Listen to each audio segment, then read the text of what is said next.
Olá, tudo em paz? Hoje a gente vai trabalhar a questão agrária no Brasil e trataremos de alguns pontos como a história da estrutura fundiária brasileira, como as terras foram divididas ao longo dos mais de 5 séculos, a reforma agrária, a necessidade da reforma agrária, o significado da reforma agrária, enfim, essas questões que envolvem o campo, né? As relações sociais no campo no Brasil. Bom, a estrutura agrária brasileira, a estrutura fundiária brasileira, historicamente, ela foi e ainda continua sendo concentrada. As terras são concentradas nas mãos de poucos. O latifúndio, que é a grande propriedade, ainda é um fenômeno muito presente na história contemporânea, na história atual brasileira. Mas como se iniciou esse processo de concentração de terras? E aí a gente vai se reportar às grandes navegações, a exploração, a chegada dos europeus aqui. Então, num primeiro momento, essas terras foram distribuídas, né, de maneira concentrada nas mãos de poucos proprietários, né, que eram de confiança da coroa portuguesa, né, do governo português, as chamadas sesmarias. Essas sesmarias eram grandes propriedades doadas para as pessoas de confiança da coroa portuguesa tomar de conta, né? O fato é que as sesmarias, elas vieram a ser, né, se perpetuar mais na frente como sendo, na realidade, o latifúndio de hoje. Então, a origem do latifúndio, a origem da grande propriedade no Brasil está lá no período colonial, nas chamadas sesmarias. Bom, e o latifúndio? O que é o latifúndio? É a grande propriedade que, na maioria das vezes, ela está ali improdutiva, sem cumprir a função social da terra, que é produzir alimentos. Então, nós somos um país gigantesco, com mais de 8 milhões e meio de quilômetros quadrados, né? Temos terras agrícolas, terras produtivas em todas as regiões brasileiras, mas boa parte dessa terra está, como eu disse, concentrada nas mãos de poucos proprietários e improdutivo. Um outro aspecto importante é que o Brasil tem uma história de 350 anos de escravidão. Então, durante o período, tem até uma máxima do José de Souza Martins, um sociólogo brasileiro, ele diz que enquanto a terra estava livre, o homem estava escravizado, né, que é justamente o período da escravidão. Quando o homem se tornou livre, entre aspas, né, quando a abolição da escravidão aconteceu, a terra ficou aprisionada. Isso ele fazendo uma referência justamente à chamada Lei de Terras de 1850.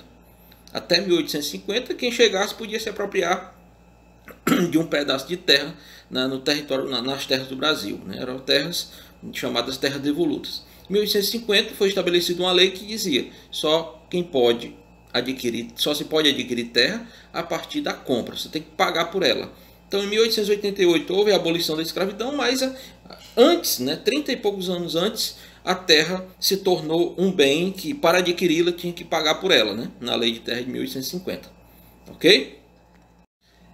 Portanto, a presença do latifúndio, a existência do latifúndio, deu margem para o surgimento dos chamados conflitos pela terra, as disputas entre vários agentes sociais pela terra agrícola, né, no espaço agrário brasileiro. E aqui eu quero citar alguns agentes sociais que fazem parte desse cenário de disputa, de rivalidade. Primeiro é o latifundiário, né, que é o grande proprietário, que é o dono da grande propriedade, né?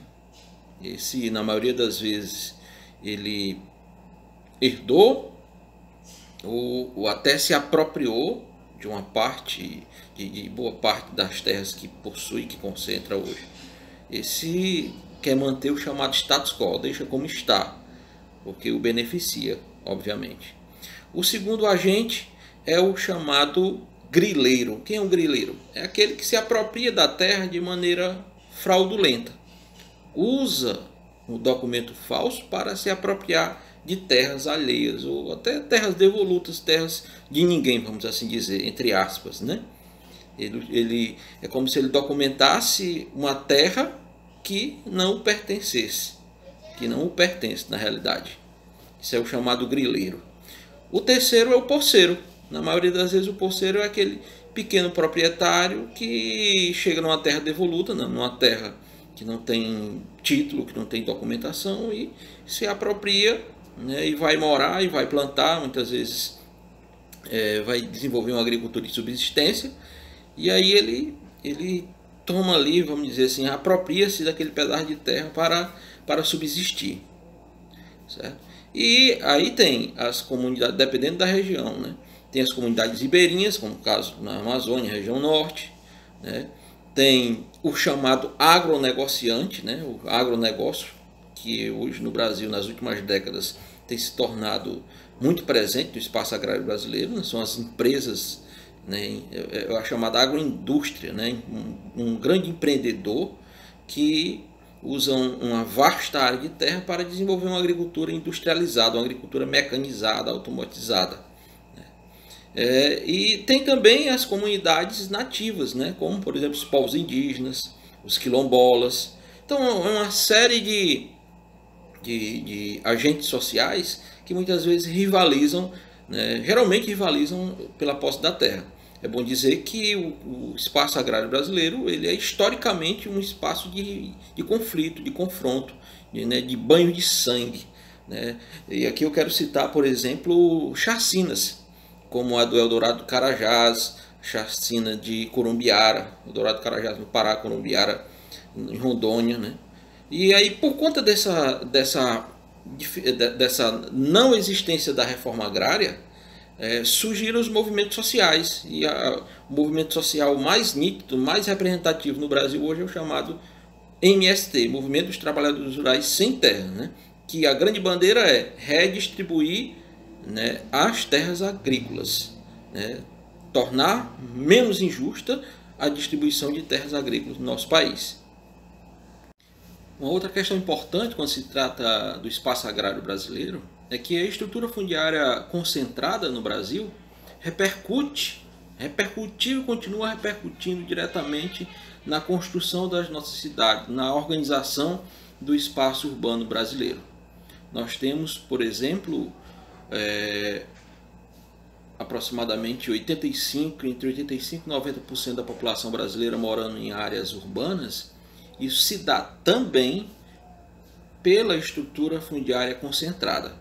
A população brasileira, boa parte dela que estava no campo durante o século XX, foi quase que expulsa, né, empurrada para os centros urbanos, né?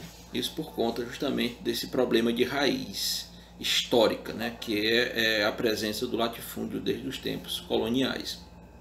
Então, podemos afirmar que a relação entre campo e cidade ela é direta no nosso país. Para vocês terem uma ideia, até a década de 40 do século XX, né, até 1940, a maior parte da população brasileira ainda estava no campo. Então, em 6 décadas, menos de 6 décadas, a população urbana superou assim, de maneira veloz, de maneira acelerada, a população no campo. Então, se tivesse acontecido uma reforma agrária, o que é a reforma agrária? É redistribuir as terras agrícolas, fazer uma redistribuição das terras agrícolas. E quem é que tem o poder e a legitimidade para fazer essa redistribuição? O Estado. Reforma agrária não é pegar a terra privada e tirar do seu proprietário e doar para quem não tem. É um processo de indenização, um processo de diálogo, um processo de conversação, né, jurídico, né, social, que indeniza aqueles proprietários, torna a terra socialmente produtiva e fixa o homem do campo na terra. E, consequentemente, aumenta a produtividade agrícola. É bom que se diga que a maior parte da comida que chega nas nossas mesas é da chamada agricultura familiar. Ou seja, O agricultor familiar é aquele pequeno agricultor, aquele pequeno proprietário que está fazendo jus da terra como um elemento social, como mecanismo de produção de alimentos, certo? Então, é muito importante nós pensarmos o Brasil a partir do espaço agrário, a partir da estrutura fundiária. Então, qual é o desafio para as próximas décadas, para hoje, né, e para o futuro da nossa geração? É efetivar essa distribuição de terra mais justa.